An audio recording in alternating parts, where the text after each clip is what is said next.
So, the next question is from Richter Tryhard, and he asks the following. Phil, I'm a new viewer, and I find your videos pretty hilarious. You mentioned that you have a back problem. My question is, well, how did you injure your back? What's the origin story? I can't seem to find an answer on that anywhere. Well, it's funny. Good question, and the reason it's a good question is because I used to talk about my back a lot when my back injury was really bad.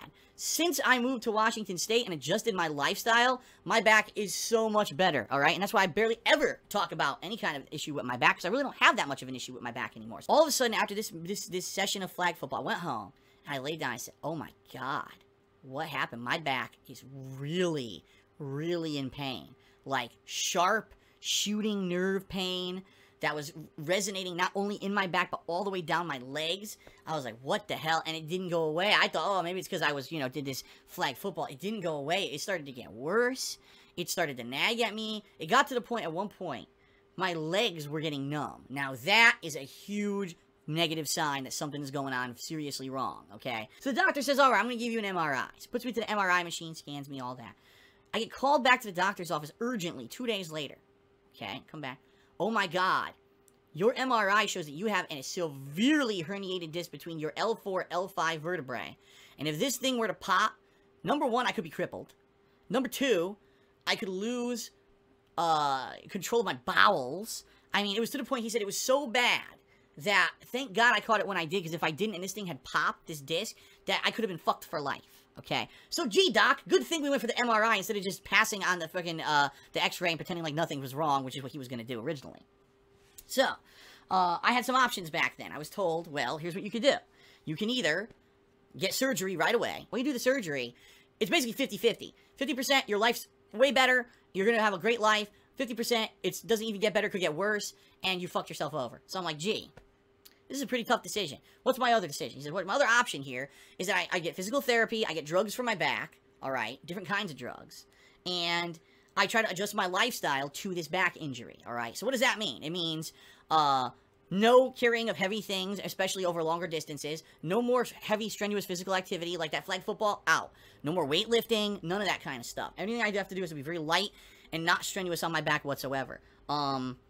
No more, like, driving long distances, because that actually puts a strain on your back. When you're driving constantly using pressure with your legs, that puts a strain on your back. So, what did I do?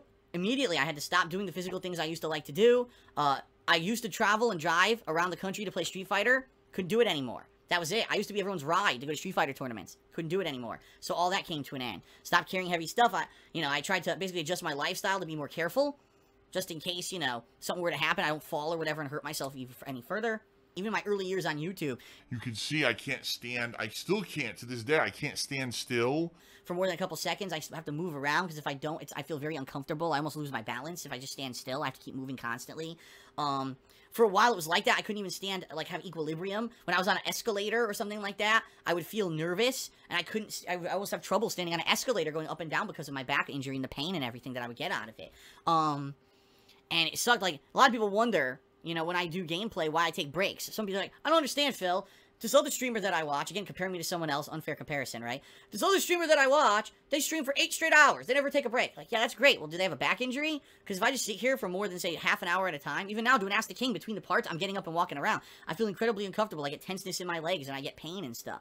So, that's the deal with my back injury. It used to be a hell of a lot worse. Now, in the meantime, what happened is I lost a lot of weight. Like I said, I used to be 240, 250. Now I'm down to, say, 210, 220. So because of that, a lot less weight on my body makes it a lot less better. You know what I mean?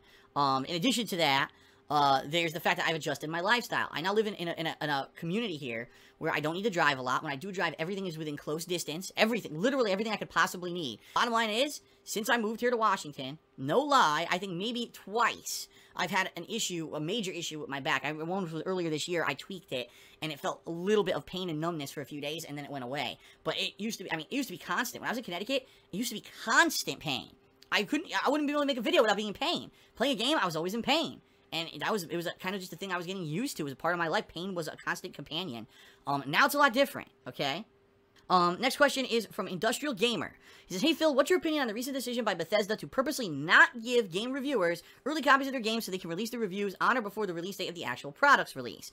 Recently they did this with Dishonored 2, which is why the reviewers have just recently started posting up full reviews of it. Do you think this will stop reviewers from rushing through the game to review the game as quickly as possible, or do you think it's inadvertently a slap in the consumer's face? Thank you for your time. I hate to say it, a lot of these YouTubers who get advanced copies of games, all right, what they do, sadly, is they'll play the game early. They'll have a whole playthrough done. A lot of them are allowed to stream the fucking game early, which I completely disagree with. Why do premier people... Only these 4 people on YouTube got the game, and they could do full playthroughs early. Everyone else has to fucking wait. So they make all this ad revenue. Basically, it's a paid advertisement. They kiss the game's ass. They don't actually ever give you real feedback or anything about the game. It's just completely scripted to make the game look good. It's a paid fucking advertisement. Everyone goes and sees the game early, so now the game's completely spoiled, right? It's a terrible, terrible, terrible situation right now, what's going on with these advanced copies that are going out to people. Everyone should get the game at exactly the same time. Everyone has to play the game at exactly the same time. And if you finish the game early, fine. And you want to do the first review ever on the fucking internet, great. But you're going to tell the difference because you're going to tell who rushed versus who actually played through the game and had a legitimate experience. Right now, you can't tell that because of the advanced review process. It's bullshit. No one should be getting anything early. It's this simple. Consumer, be smarter. Don't rush out and buy everything at release just because it's the hot new hyped release. Wait a few fucking days. If you don't have the expendable money to go be dropping $60 on every new release and have a risk that maybe it's not a good game or it was overhyped, then don't fucking do it. Save the money, wait a few days for people who buy the game, legitimately play it, and they could show you their legitimate playthrough. That's really a real playthrough, not a fucking paid advertisement. They could put out a quality review for you that's honest because they don't work for some fucking company. They're not getting paid to promote the game. Instead, they're making an honest review. And then you could know whether or not the game's fucking good or not. Stop running out and buying every fucking game just because it's new and it's hyped and you buy into the hype machine. That's the bottom line. If the consumer were smarter, we wouldn't be in this fucking situation. But the consumer wants to be lazy and lay back, oh, well, I shouldn't have to do any research or be smart at all. If I earn my dollar and I go throw it at a game, that game better be good no matter what. I disagree there. I think the consumer has to be a lot fucking wiser, all right? But what Bethesda has done, they've come out and they're taking a stance. They're saying, no, we're not putting out advanced copies of our games ever again. We will put out the game like the same day or one day ahead of when it releases. And, you know, tough titties if you don't like that. This is our new policy. I think what's happened is Bethesda feels that there have been some reviewers that are dishonest, that go out there and they put out reviews that are rushed or they're not accurate because they're just trying to reach a deadline or be the first one to have that review on the internet so you get those ad revenue fucking clicks on their website or whatever it is, right? And I kind of agree. I can't believe how ridiculously bad of a job a lot of the times the mainstream gaming media does when they review some of these games. I read the reviews, I'm like, did they play the fucking game? Like, really? Or the best part about it, you'll read a review, it'll say one thing, and then the score is completely different. You know, and the YouTubers now, oh my God, I'm not going to get the game in advance. So I'm not going to be able to do my big advanced exclusive playthrough and paid advertisement and make tens of thousands of dollars. Oh no, I actually have to do something with talent now. And it's like, it's just a fucked up system. It is. So there's all this backlash. Now, really, the only people who really could have a legitimate reason to have backlash for this announcement by Bethesda is the consumer themselves, because the consumer wants to know on release day if the game's worth their money or not. So if I can't read that advanced review on release day, right, I can't go buy the game on release day and know whether or not it's a game that I'm gonna like. Then wait.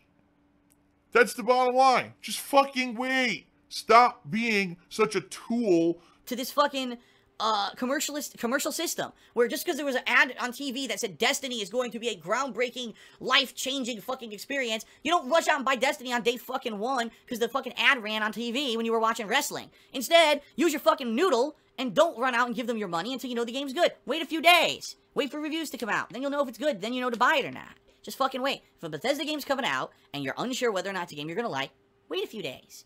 I mean, look at Dishonored 2, right? Everyone was on the fence about this game. I played it, I started on Friday, I finished it by Monday. I really enjoyed the game. Yeah, it had some technical flaws, but overall the game was pretty good, and I gave it a pretty decent rating, and I think that people would enjoy the game. And that's legitimate. I didn't get paid to fucking make that review. I didn't get the game in advance and rush the review out. It was done in a timely manner, and you didn't have to wait too long. My review came out Monday, the game was out Friday, so you had to wait 3 fucking days to know whether or not you want to buy the game. Is that so much to ask from the basic consumer? To not run out and immediately shove your money into someone's fucking hand for a new game just because it's new? This is what I mean. It's this capitalist, commercial mentality of the common gamer that's fucking the system over. It's not the fact that the games are bad. It's that people are rushing and paying the money for the bad games. Just wait. I wish that every game developer would stop giving advanced copies to people who are just gonna frivolously fucking take advantage and either do a paid advertisement that's completely dishonest or give you a terrible fucking review. Just let everyone do it for themselves. The bottom line is, the gaming media really isn't as important as it's cracked up to be. They're only supported by this crazy ad revenue from these game advertisement companies. They don't really need to exist. You really don't anymore. You got YouTube. You got common people like me. We play games. We review them fairly. You don't need that shit. And no one needs to be playing a game. Oh, I got exclusive access to Metal Gear Solid 5, and I get to play it. Only me. I get to play it on stream. Everyone else has to wait. What? Fuck you. Why the fuck are you so special? Get the fuck out of here. From Dark09. He says, Phil, if you won $1 billion, what would you do with the money? Or would you could still continue to make YouTube videos? Here's my answer. Now, first of all, I would immediately pay about half of it to taxes, because that's exactly what would happen. The government would take half my fucking money. Because you know they're going to do a good job with that $500 million they take from me. I would immediately, and I'm not exaggerating, if I won that much money, I would immediately donate half of it to charity. Now, it may take a while to figure out what charities I think are worthy, but I would immediately donate half of that to charity, okay? Because I don't need that much. That's insane. That's ridiculous. Then, with the rest of the money, I would pay off all my debts. I would definitely want to start a business outside of YouTube.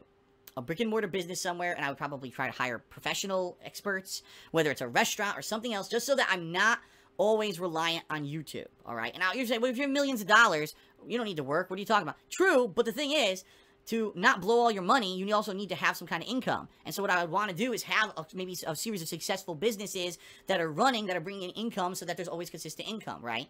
In addition to that, I would probably try to improve my YouTube situation, whether it's hell, if I could play a ton of games, but then have someone edit that raw gameplay into funny videos for me, I would pay them to do it. And now everyone says Phil doesn't edit his videos. If Phil would just edit his videos, he'd be more popular on YouTube. I'd pay someone to edit them for me. And then that way, boom, I could just play the games and enjoy them and have fun, and then this guy or gal or team of people could make these highly edited videos, put them out, and those would get popular, and I could play the games and just enjoy myself, which is what I want to do to begin with, right? Maybe I'd take fucking YouTube to court and finally sue the fuck out of them for all their lack of actually enforcing proper copyrights over the years. To finally since I would literally not need the money from YouTube, I could actually sue YouTube and make them fucking actually obey by the fucking laws of the United States of America rather than fucking everyone over with false copyright strikes.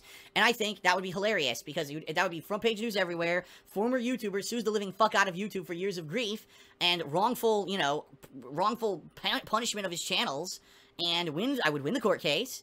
And they would have to change, and the website would have to become better. And Google would finally maybe realize they're not fucking smarter than everyone. Have you ever thought what life would be like if you never chose to do YouTube as a full-time job?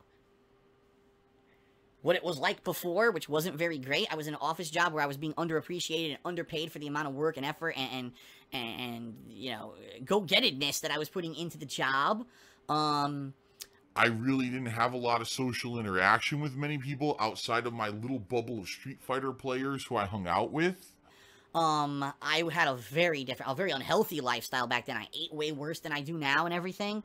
So, I mean, I don't even know. I definitely would probably still be stuck in Connecticut because I doubt I would have ever made enough money to move out of Connecticut. I would have been stuck there. I don't know. Life probably would have been very different. Probably I still would have fallen out of love with Street Fighter like I already have. So more than likely, I probably wouldn't even have contact again with all my Street Fighter friends or whatever, kind of like what's happened now. So, I don't know, but the thing is, I'm one of those people that prefers not to reminisce on, oh, what could have been. Look at what this great thing that could have been, or this different thing that could have been. There's no reason to, because they're not. They don't exist. There's no reason to track parallel timelines and what-if scenarios when those things can never happen, right? Patreon, if you pledge $20 or more, you'll get your question answered on the next episode. You know, I'll do this as long as I can. It's the bottom line. I will do this as long as I can.